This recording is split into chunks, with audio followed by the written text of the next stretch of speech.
श्री गणेशाय नमः। श्री हरि। संक्षिप्त स्कंद पुराण। शिवरात्रि को शिव पूजन का महत्व। राजा मित्रसह का वशिष्ठ के शाप से राक्षस होकर ब्राह्मण की हत्या करना और गौतम जी का उन्हें गोकर्ण क्षेत्र की महिमा सुनाना। सुत जी कहते हैं, माघ फाल्गुन मास में कृष्ण पक्ष की चतुर्दशी का उपवास अत्यंत दुर्लभ है। उसमें भी शिवरात्रि में जागरण करना तो मैं मनुष्यों के लिए और दुर्लभ मानता हूँ। उससे भी अत्यंत दुर्लभ है शिवलिंग का दर्शन तथा परमेश्वर शिव के पूजन को तो मैं और भी दुर्लभ कर मानता हूँ। 100 करोड़ जन्मों में उत्पन्न हुई पुण्य राशि के प्रभाव से कभी भगवान शिव की बिल्व पत्र से पूजा करने का अवसर प्राप्त होता है। 10,000 वर्षों तक जिसने गंगा जी के जल में स्नान किया है, उसको जो फल मिलता है वही फल मनुष्य एक बार बिल्व पत्र से भगवान शंकर की पूजा करके प्राप्त कर लेता है। प्रत्येक युग में जो जो पुण्य इस संसार में लुप्त हुए हैं, वे सभी फाल्गुन कृष्णा चतुर्दशी शिवरात्रि को पूर्णतः विद्यमान रहते हैं। लोक में ब्रह्मा आदि देवता और वशिष्ठ आदि मुनि इस फाल्गुन कृष्णा चतुर्दशी की भूरी भूरी प्रशंसा करते हैं। इस शिवरात्रि को यदि किसी ने उपवास किया तो उसे 100 यज्ञों से अधिक पुण्य होता है। जिसने एक बिल्व पत्र से शिवलिंग का पूजन किया है, उसके पुण्य की समता तीनों लोकों में कौन कर सकता है। इस विषय में परम सुंदर पुण्य कथा कही जाती है। इक्ष्वाकु वंश में मित्रसह नाम से प्रसिद्ध एक परम धर्मात्मा राजा हो गए हैं। वे समस्त धनुर्धारियों में श्रेष्ठ, सब अस्त्र शस्त्रों में के ज्ञाता, शास्त्रज्ञ, वेदों के पारंगत विद्वान, शूरवीर, अत्यंत बली, उत्साही, नित्य उद्योगी और दया के निधान थे। राजा को शिकार खेलने का व्यसन था। एक दिन उन्होंने अपनी बहुत बड़ी सेना साथ लेकर भयंकर वन में प्रवेश किया और वहां बहुत से व्याघ्र, जंगली सुअर तथा सिंहों को अपने बाणों से बींध डाला। राजा मित्र सह रथ पर सवार हो कवच से सुरक्षित होकर वन में विचर रहे थे। उसी समय उन्होंने अग्नि के समान आकृति वाले एक निशाचर को मारा।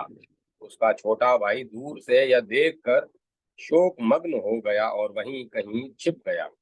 भाई को मरा गया देख उसने मन ही मन इस प्रकार विचार किया, यह राजा बड़ा दुर्दश वीर है, इसे छल से ही जीतना चाहिए। ऐसा निश्चय करके वह पापात्मा राक्षस मनुष्य के समान आकृति बनाकर राजा के समीप आया।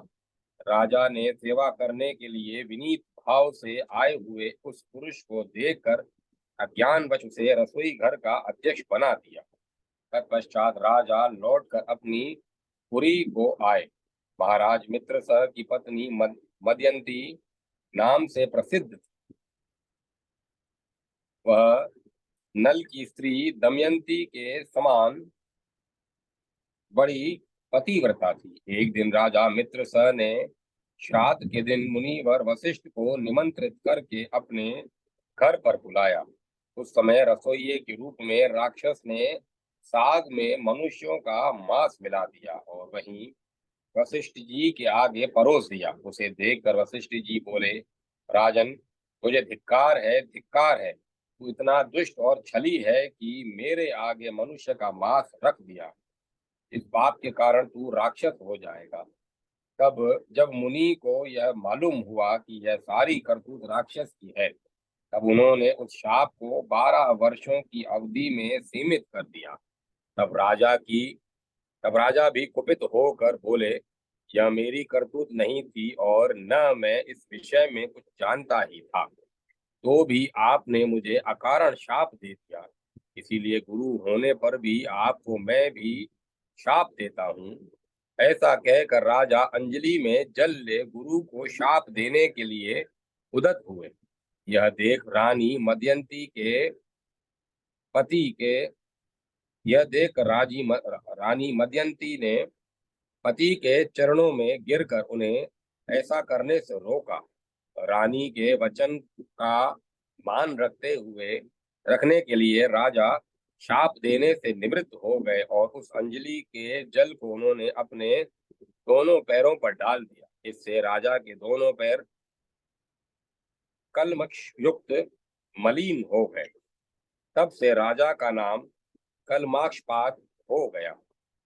गुरु के शाप से राजा वन में विचरने वाले राक्षस एक दिन वन में कहीं किशोर अवस्था वाले नव विवाहित मुनि दंपति रमण कर रहे थे। उस समय उस नरभक्षी राक्षस ने तरुण मुनि कुमार को खाने के लिए पकड़ लिया। ठीक उसी तरह जैसे छोटे से मृग शिशु को कोई व्याघ्र पकड़ लेता है। राक्षस के वश में पड़े हुए अपने पति को देखकर उसकी प्यारी स्त्री करुणा पूर्वक बोली, सूर्यवंश शोधर महाराज, आप ऐसा पाप न कीजिए। आप राक्षस नहीं, अयोध्या के सम्राट हैं, रानी मदयंती के पति हैं। प्रभो, ये मेरे स्वामी मुझे प्राणों से भी अधिक प्रियतम हैं, इन्हें न खाइए। शरण में आए हुए दीन दुखी मनुष्यों को आप ही सहारा देने वाले हैं। इन पापात्मा पति के इन सहारा देने वाले हैं। इन महात्मा पति के बिना मेरा यह शरीर मेरे लिए महान भार है। इस मलिन पाप में पांच भौतिक शरीर में क्या सुख होगा। ये मुनि कुमार देखने को बालक हैं, किंतु वेदों के विद्वान, शांत, तपस्वी और अनेक शास्त्रों के ज्ञाता हैं। इन्हें इन्हें प्राण दान देकर आपको संपूर्ण जगत के रक्षा करने का पुण्य होगा।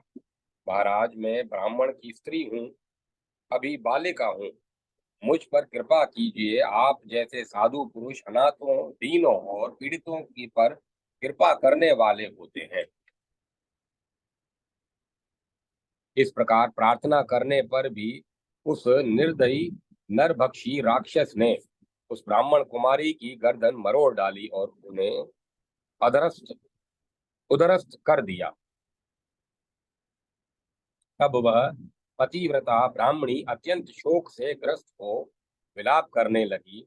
उसने पति की हड्डियों को एकत्र करके भयंकर चिता प्रज्वलित की और पति का अनुसरण करने के लिए अग्नि में प्रवेश करते समय राक्षस रूपधारी राजा को इस प्रकार शाप दिया, अरे ओ पापात्मन, तूने मेरे पति को खा लिया है, अतः तू भी जब स्त्री से समागम करेगा उसी समय तेरी मृत्यु हो जाएगी।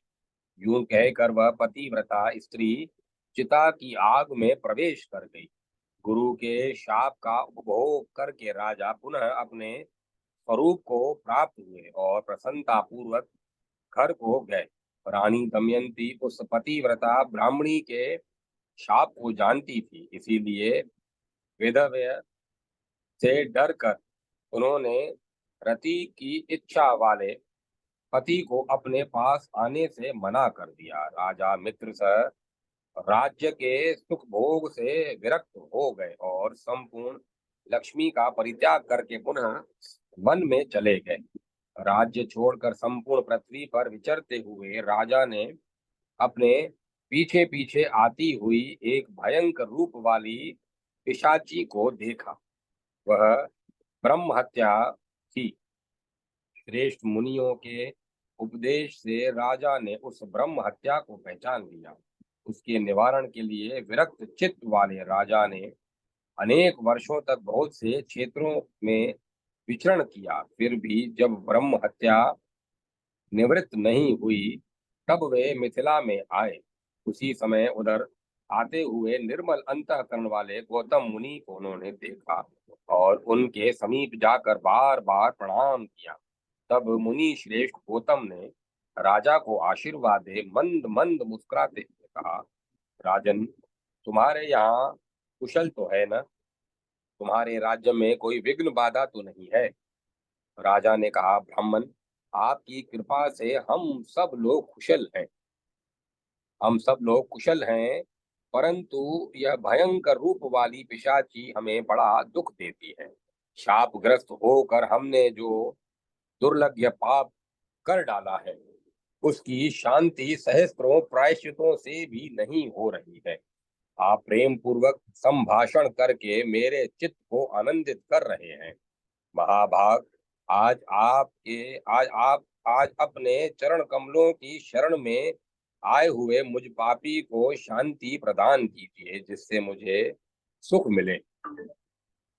तरुण करुणानिधि गौतम ने कहा, राजेंद्र तब करुणानिधि गौतम ने कहा, राजेंद्र, तुम्हें साधुवाद है। अब अपने महान पापों से होने वाले भय को त्याग दो। जब भगवान शंकर रक्षा करने वाले हैं, तब उनकी शरण में आए हुए भक्तों को कहाँ से भय हो सकता है? गोकर्ण नामक मनोरम क्षेत्र महापातकों का संहार करने वाला है। वहां बड़े से बड़े पाप भी नहीं टिक सकते। गोकर्ण क्षेत्र में विद्यमान भगवान शिव स्मरण करने मात्र से समस्त पापों का नाश कर डालते हैं। जैसे कैलाश और मंदराचल के शिखर पर भगवान शिव का निश्चित निवास है, उसी प्रकार गोकर्ण मंडल में भी है। वहाँ महादेव जी महाबल नाम से निवास करते हैं। रावण नामक राक्षस ने घोर तपस्या करके जिस शिवलिंग को प्राप्त किया था, उसी को गणेश जी ने गोकर्ण क्षेत्र में स्थापित किया है। सनक सनंदन आदि महात्मा तथा मृग चर्म में वस्त्र धारण करने वाले साध्य एवं मुनिगण वहां बैठकर भगवान शिव की उपासना करते हैं। दंडी मुंडी स्नातक ब्रह्मचारी तथा तप से समस्त पातकों को जला डालने वाले महात्मा भी देवादिदेव शिव की उत्तम भक्ति से उपासना करते हैं। इस ब्रह्मांड इस ब्राह्मण इस ब्रह्मांड मंडल में गोकर्ण के समान दूसरा क्षेत्र नहीं है। वहां महात्मा अगस्त्य मुनि ने घोर तपस्या की है। राजन इस तीर्थ में संपूर्ण देवताओं के समान राजन इस तीर्थ में संपूर्ण देवताओं के स्थान है।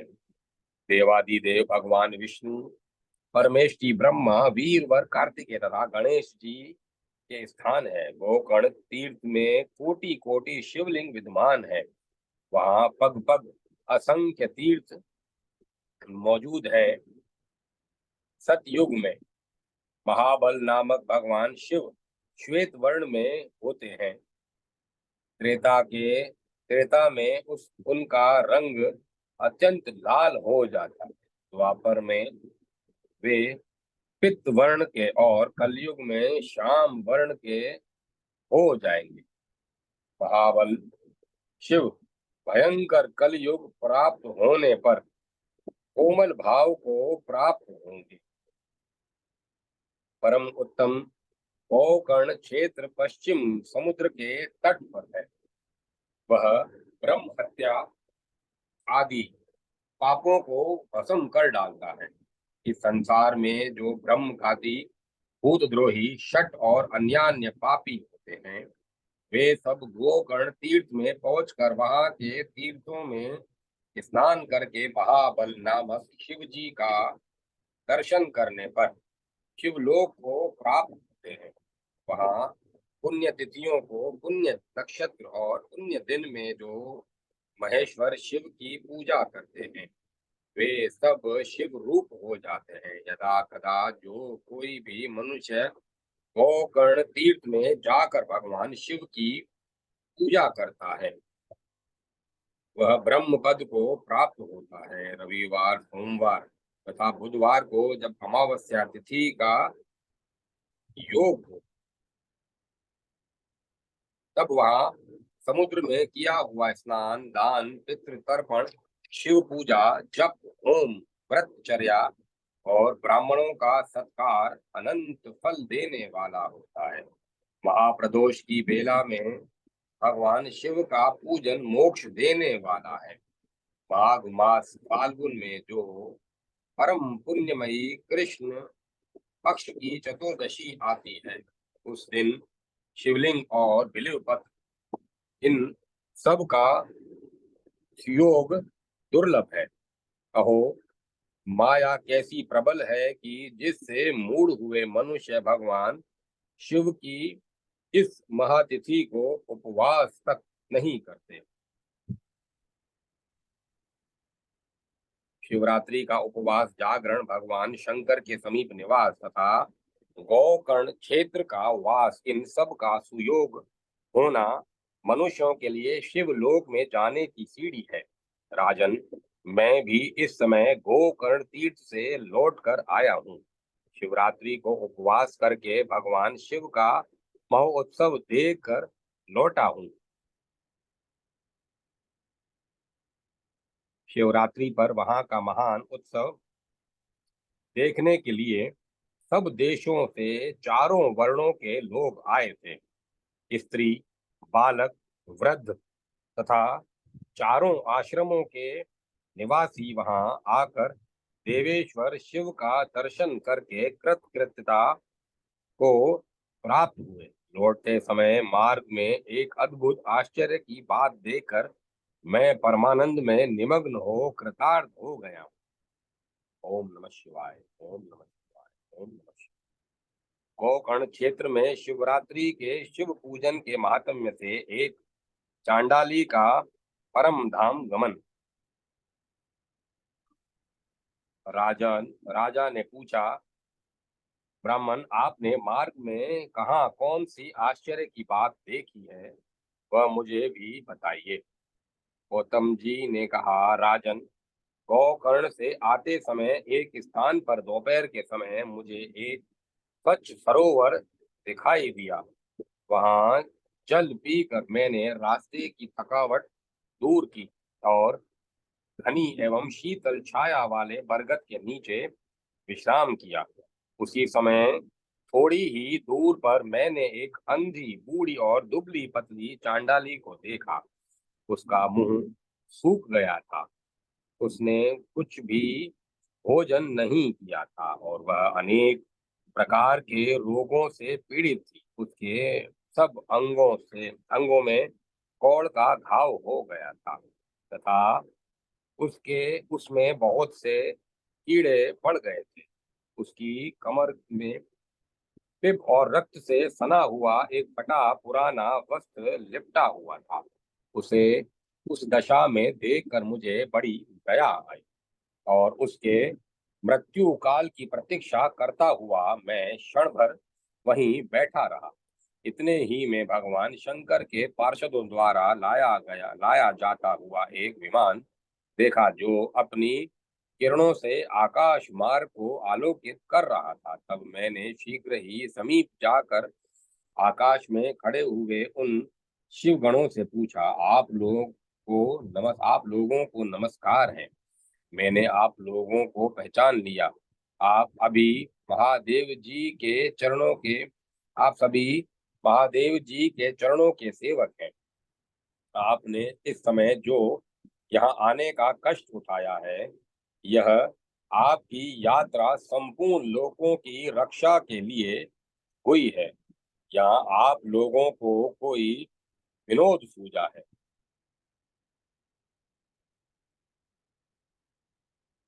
कृपया करके मुझे बतलाइए, आप यहाँ किस लिए पधारे हैं? शिव जी के दूत बोले, मुने, यह सामने जो बूढ़ी चांडाली मर रही है, इसी को ले जाने के लिए भगवान शिव ने हमें आदेश दिया है। यह सुनकर मैंने पूछा, अहो, यह महापापात्मा घोर चांडाली इस दिव्य विमान पर बैठने की अधिकारिणी कैसे हो सकती है? यह तो जन्म से लेकर जीवन भर प्राय अपवित्रता में ही डूबी रही है। पाप गमना एवं पाप का अनुगमन करने वाली इस दुराचारणी को आप लोग शिवलोक में क्यों ले जाने क्यों ले जाना चाहते हैं? उसने इसने कभी शिव जी का पंचाक्षर मंत्र नहीं जपा, शिव जी का पूजन नहीं किया और न कभी भगवान शंकर का ध्यान ही किया। सत्संग से सदा दूर रहने वाली इस अत्यंत क्रोधित भाव वाली स्त्री को आप लोग भगवान शिव के लोक में कैसे ले जाना चाहते हैं? अहो ईश्वर की इस लीला अहो ईश्वर की इस लीला का रहस्य देहधारियों की समझ में आना कठिन है, जिसमें पापात्मा प्राणी भी दया करके परम पद में पहुंचाए जाते हैं। मेरे ऐसा कहने पर देवादिदेव भगवान शिव के दूत इस प्रकार बोले, महामते, यह कर्मों के परिपाक से प्राप्त होने वाली गति देखो, जो कि एक नीच से नीच नारी भी आज रोग शोक से रहे परम धाम पर आरूढ़ हो रही है। इसने इसने पूर्व जन्म में अन्न दान आदि नहीं किया था, अतः भूख प्यास आदि कलेशों से यहाँ पीड़ित हो रही है। इसने जो मदिरा के नशे में अंधी होकर बड़ा भयंकर पाप कर डाला था, उसी के फल से यह जन्मांध हो गई। पूर्व जन्म में इसने जानबूझकर गाय के बछड़े को खाया था, इसीलिए इस जन्म में यह अतिशय निंदित चाला चांडाली हुई। इसने सदाचार का मार्ग त्याग कर पूर्व जन्म में या व्यभिचार के मार्ग को अपनाया था। उसी अकथनीय पाप से इस जन्म में यह दुराचारिणी और दुर्भाग्यवती हुई। विधवा होकर भी इसने दूसरे पति का आलिंगन किया। उसी समय पाप के कारण इसके शरीर में कोढ़ के बहुत से घाव हो गए। इसने काम वेदना से व्याकुल होकर स्वेच्छानुसार शूद्र से रमण किया। उस पाप के कारण इसे महारक्त हिब और कीड़ों से पीड़ित होना पड़ा है। इसने कभी उत्तम व्रतों का पालन नहीं किया, यज्ञ पूजा नहीं की, कुआ आदि खुदवाने या बगीचे लगाने का काम नहीं किया। उसी पाप से यह सब प्रकार के भोग साधनों से रहित होकर दुख पा रही है। पूर्व जन्म में इस मूढ़ स्त्री ने मदिरा पान किया था। उसी पाप से यह महायक्षा या महायक्ष्मा की पीड़ा और हृदय शूल से तड़प रही है। मुनि श्रेष्ठ विवेकी महात्मा यहीं पर सब मनुष्यों में उनके संपूर्ण पाप चिन्ह देखते हैं। जहाँ जो बहुत से रोगों द्वारा पीड़ित और पुत्र तथा धन से हीन है, जो दुष्ट लक्षणों से कलेश पाने वाले और लाज छोड़कर भीख मांगने वाले हैं, वस्त्र अन्न पान शय्या भूषण और अभंग अभ्यंग आदि से वंचित, कुरूप विद्याहीन विकल अंगों वाले, लूले लंगड़े आदि कुत्सित भोजन करने वाले, दुर्भाग्यवान, निंदित तथा दूसरों के सेवक हैं, ये सभी पूर्व जन्म में बड़े भारी पापी रहे हैं। इस प्रकार यत्न पूर्वक विचार करके और संसार के मनुष्यों की दशा देख कर विद्वान पुरुष कभी पाप नहीं करता, यदि करे तो वह आत्मघाती है। जीव का यह मनुष्य शरीर अनेक प्रकार के सत्कर्मों का एकमात्र साधन है। इसके द्वारा सदा शुभ कर्मों का ही सेवन करें। इसके द्वारा सदा शुभ कर्मों का ही सेवन करें, पाप कर्मों को सर्वथा सर्वथा एवं सर्वदा त्याग दें। सुख की इच्छा रखने वाले जो पुण्य करना चाहिए सुख की इच्छा रखने वाले को पुण्य करना चाहिए। मनुष्य का यह शरीर अत्यंत दुर्लभ है। इसे पाकर जो कोई भी अपना हित चाहने वाला मानव एकमात्र भगवान शिव की शरण लेता है, एक चित्त होकर उन्हीं का ध्यान करता है, वह समस्त पातकों से तर जाता है। इसके पहले इस दुराचारणी स्त्री के मुख से असावधानी में शिव जी का नाम उच्चारित हुआ है। श्री गोकर्ण क्षेत्र में शिवरात्रि को उपवास करके रात में इतने इसने जागरण किया और शिव जी के मस्तक पर बिल्व पत्र चढ़ाया है। इसी का जो उत्तम फल है उसे यह आज भोगने जा रही है। यह सब तुम अपनी आंखों देखते हो। गौतम जी कहते हैं, राजन, इस प्रकार कहकर उन शिवदूती ने उस चांडाल की योनि से जीव को खींचकर उसे दिव्य तेज से संपन्न कर दिया। उस नारी को दिव्य शरीर की प्राप्ति हुई और वह तेज की राशि से उद्भासित हो उठी। तत्पश्चात शिव के दूतों ने प्रसन्न होकर उसे विमान पर बैठाया। वह परम उदार रूप और लावण्य से सुशोभित तथा दिव्य वस्त्र धारण करने वाली हो गई। उसकी देह से सब और दिव्य सुगंध और दिव्य प्रकाश फैल रहे। वह विमान पर बैठी हुई शिवजी के चरणाविंदों का स्मरण कर रही थी। उसे वे पार्षद भगवान महादेव के समीप ले गए। उस समय सब लोकपाल आश्चर्यचकित होकर यह सब देख रहे थे। राजन, गिरिजापति भगवान शंकर के प्रति लेश मात्र भक्ति का यह अत्यंत आश्चर्यजनक महात्म्य मैंने तुम्हें बताया है, जो समस्त पाप राशि का विनाश करने वाला है। राजा ने पूछा, भगवान परमेश्वर, शिव का उत्तम लोक जैसा है, शिव का उत्तम लोक कैसा है? यदि आपकी मुझ पर दया है तो मुझे शिवलोक का लक्षण बताइए।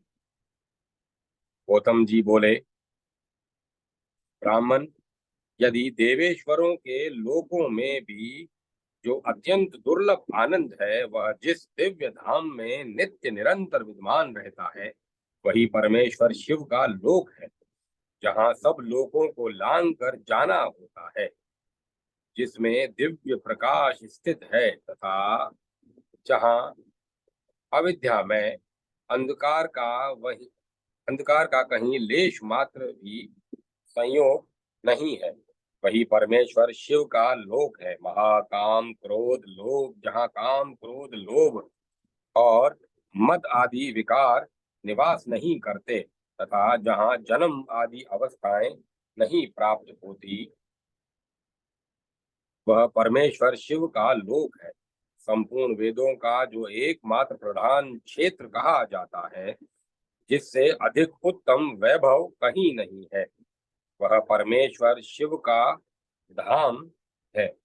वहां जाने जाने के लिए योगी जन सदा आसन, प्राणायाम, प्रत्याहार और ध्यान आदि साधनों से युक्त योग मार्ग का सहारा लेकर प्रयत्न करते रहते हैं। जो लोग भगवान शिव की भक्ति से परिपूर्ण हैं, वे ही उस दिव्य धाम में जाते हैं।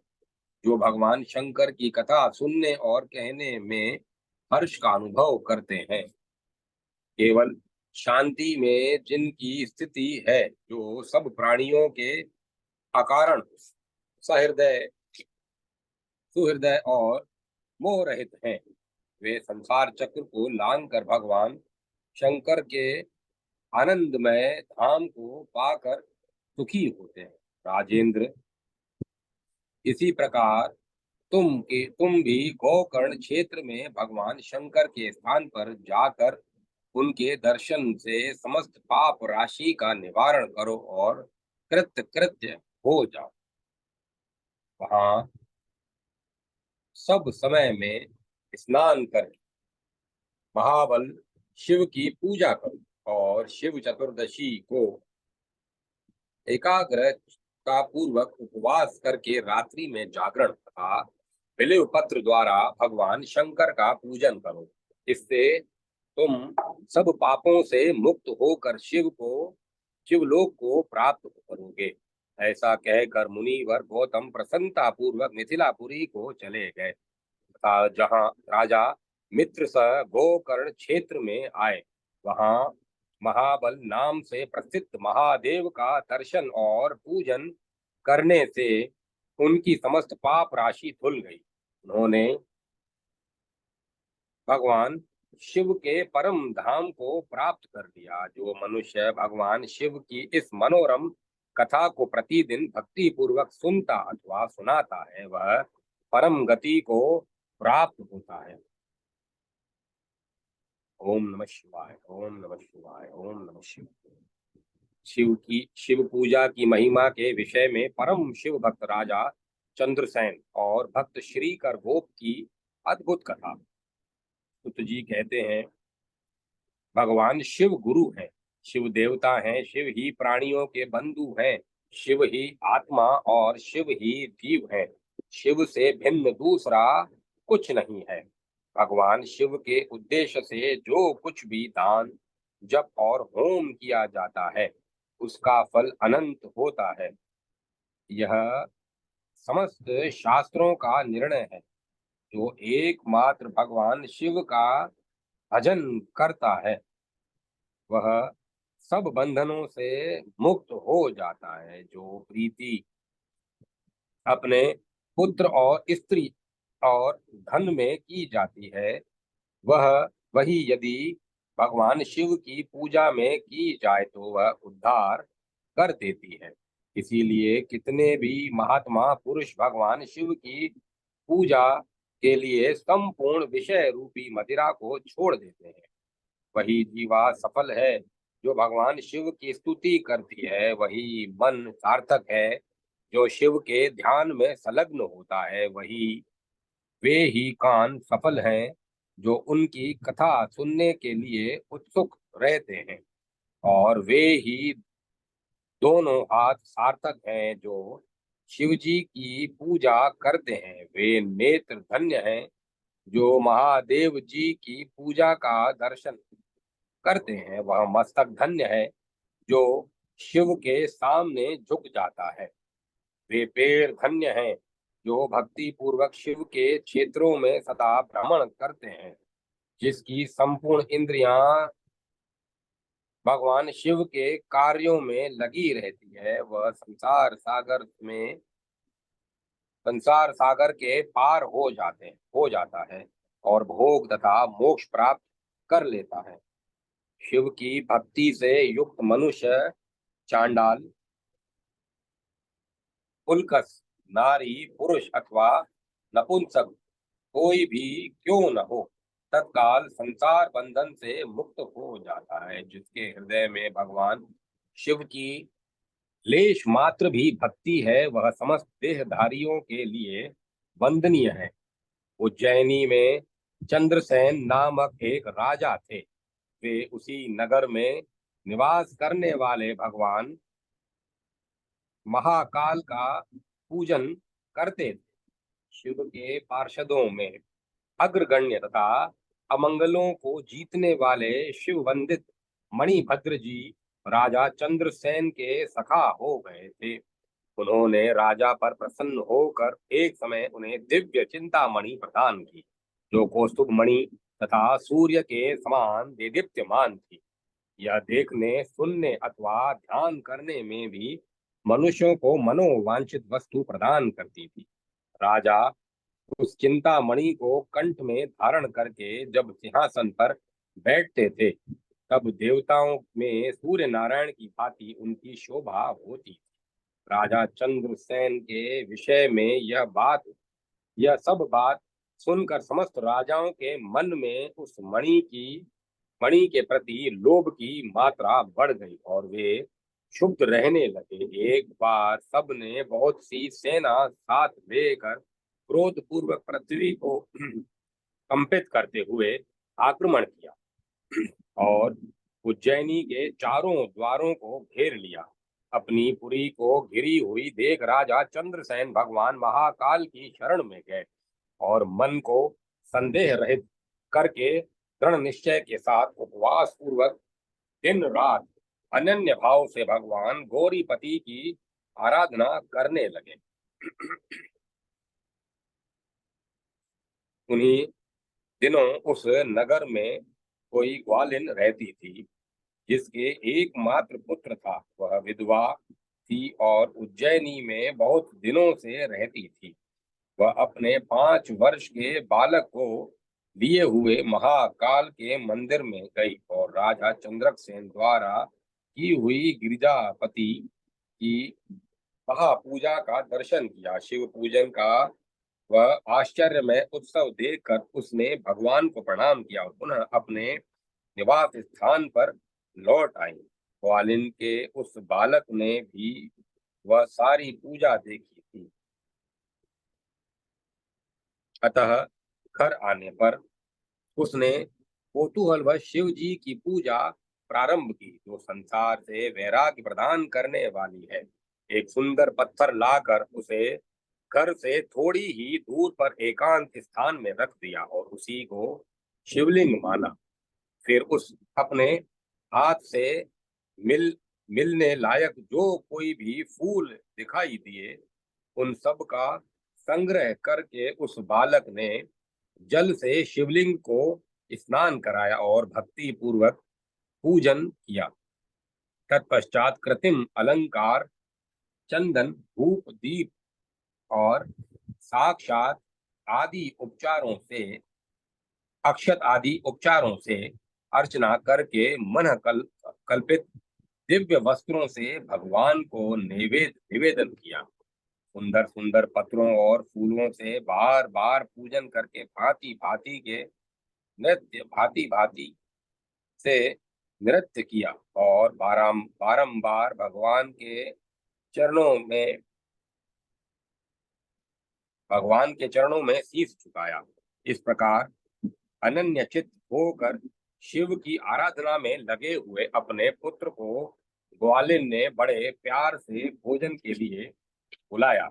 उसका मन तो जो पूजा में लगा हुआ था, माता के बहुत बुलाने पर भी उसे भोजन करने की इच्छा न हुई। तब उसकी माँ स्वयं उसके पास गई और उसे शिव के आगे आंख बंद करके ध्यान लगाए बैठे देखा।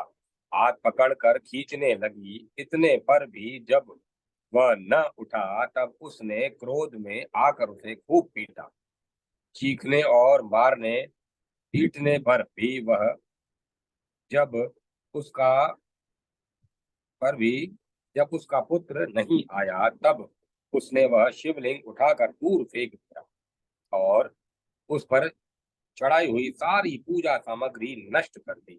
यह देख बालक हाय हाय करके रो उठा। होश में भरी हुई ग्वालिन अपने बेटे को डांट डपट कर पुनः घर में चली गई। भगवान शिव की पूजा को माता के द्वारा नष्ट की हुई देखकर वह बालक देव देव महादेव जी को पुकार करते हुए सहसा मूर्छित होकर गिर पड़ा। उसके नेत्रों से आंसुओं की धारा प्रवाहित हो रही। 2 घड़ी बाद जब उसे चेत हुआ तब उसने आंखें खोली और देखा उसका वही निवास स्थान परम सुंदर शिवालय हो गया था। मणियों से मणियों के खंभे उसकी शोभा बढ़ा रहे थे। उसके द्वार, किवाड़ तथा सदर फाटक सब स्वर्ण में हो गए थे। वहां की भूमि बहुमूल्य नील मणि तथा हीरे की वेदिकाओं से सुशोभित थी। यह सब देखकर वह सहसा उठा और हर्ष से परमानंद के समुद्र में निमग्न हो गया। उसने समझ लिया कि यह सब शिव जी की पूजा का महात्म्य है। उसी के प्रभाव से यह दिव्य विभूति प्रकट हुई है। तत्पश्चात उस बालक ने अपनी माता के अपराध की शांति के लिए पृथ्वी पर मस्तक रखकर साष्टांग प्रणाम किया और इस प्रकार कहा, देव उमापते, मेरी माता का अपराध क्षमा कीजिए। वह मूढ़ है, आपके प्रभाव को नहीं जानती है। शंकर, आप उस पर प्रसन्न होइए। यदि मुझ में आपकी भक्ति से उत्पन्न हुआ कुछ भी पुण्य है तो उससे मेरी माता आपकी दया प्राप्त करे। इस प्रकार भगवान शंकर को बार बार प्रसन्न करके उनके चरणों में मस्तक झुकाकर सूर्यास्त के समय वह बालक शिवालय से बाहर निकला और उसने अपने शिविर को देखा। वह इंद्रनगर के समान शोभा पा रहा था। वहां सब कुछ तत्काल स्वर्णमय होकर विचित्र वैभव से प्रकाशित होने लगा। भवन के भीतर प्रकाश कर भवन के भीतर प्रवेश करके बालक ने देखा, उसकी माँ बहुमूल्य रत्नमय पलंग पर बिछी हुई श्वेत रंग की शैया पर निर्भय होकर सो रही और उसी को याद करती है। उसने माता को जगाया। ग्वालिन बड़े वेग से उठी और को अपने पुत्र को तथा अपने घर को भी अपूर्व रूप में देखकर आनंद से विहल हो गई। पुत्र के मुख से गिरजापति शंकर का यह प्रसाद सुनकर ग्वालिन ने राजा को सूचना दी, तो निरंतर भगवान शिव के भजन में लगे रहते थे। राजा अपना नियम पूजा करके राजा अपना नियम पूरा करके रात में सहसा वहां आया और ग्वालिन के पुत्र का यह प्रभाव जो शंकर जी के संतोष से प्रकट हुआ था, स्वर्ण में शिव मंदिर, रत्न में शिवलिंग तथा स्वर्ण सुंदर मणि माणिक्यों से जगमगाता हुआ ग्वालिन का महल देखकर राजा चंद्रसेन पुरोहित और मंत्रियों के साथ 2 घड़ी तक आश्चर्यचकित हो परमानंद में डूबे रहे। तत्पश्चात उन्होंने नेत्रों से प्रेम के आंसू बहाते हुए ग्वालिन के उस बालक को हृदय से लगा लिया। भगवान शिव के इस अद्भुत महात्म्य की चर्चा समस्त पुरवासियों में बड़े वेग से फैली और यही कहते कर सुनते वह रात मानो क्षण भर में व्यतीत हो गई।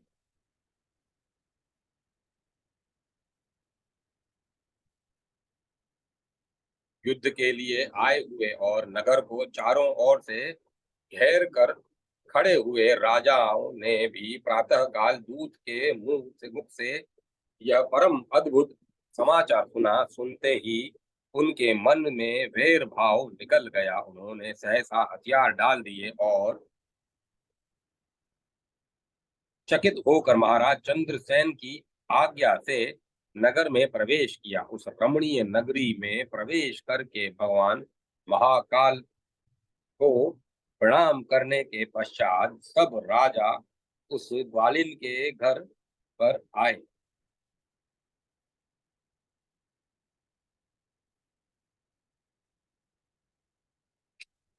वहां राजा चंद्रसेन ने आगे बढ़कर उनका स्वागत किया। वे बहुमूल्य आसनों पर बैठे और प्रीति पूर्वक विस्मित एवं आनंदित हुए। गोप बालक पर कृपा करने के लिए स्वतः प्रकट हुए। शिवालय और शिवलिंग का दर्शन करके सब राजाओं ने भगवान शिव को अपनी उत्तम बुद्धि समर्पित की, उनमें भक्ति पूर्वक मन लगाया। उसी समय सब देवताओं से पूजित परम तेजस्वी वानर राज हनुमान जी वहां प्रकट हुए। उनके आते ही सब राजाओं ने बड़े वेग से उठकर भक्ति भाव से विनीत हो उन्हें नमस्कार किया। तब हनुमान जी ने कहा, राजाओं, भगवान शिव की पूजा के सिवा देहधारियों के लिए दूसरी कोई गति नहीं है। यह बड़े सौभाग्य की बात है कि यह बड़े सौभाग्य की बात है कि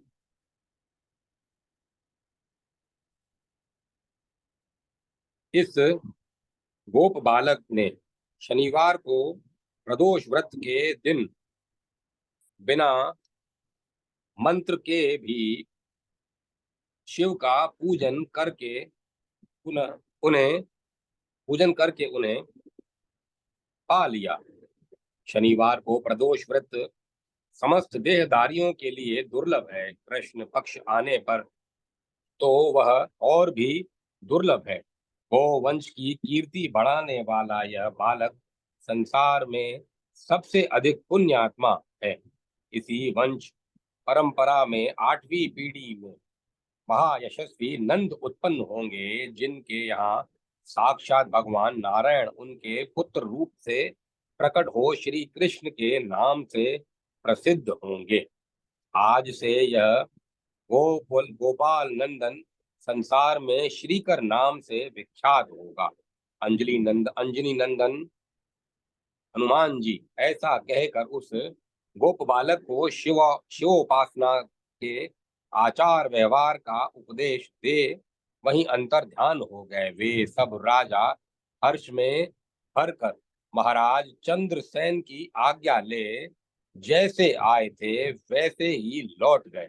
महातेजस्वी श्रीकर भी हनुमान जी का उपदेश पाकर धर्मज्ञ ब्राह्मणों के साथ शंकर जी की आराधना करने लगा। समय अनुसार भक्त श्रीकर गोप तथा राजा चंद्रसेन दोनों ने भक्ति पूर्वक शिव की आराधना करके परम पद प्राप्त किया। यह परम पवित्र उपाख्यान कहाँ कहा गया, यह गोपनीय रहस्य है, सुयश एवं पुण्य समृद्धि को बढ़ाने वाला है तथा गौरीपति भगवान शिव के चरणाविंदों में भक्ति भाव की वृद्धि और पाप राशि का निवारण करने वाला है। ओम नमः शिवाय, ओम नमः शिवाय, ओम नमः शिवाय, ओम तत्सत, ओम तत्सत, ओम तत्सत। अब कथा को विराम दिया जाता है।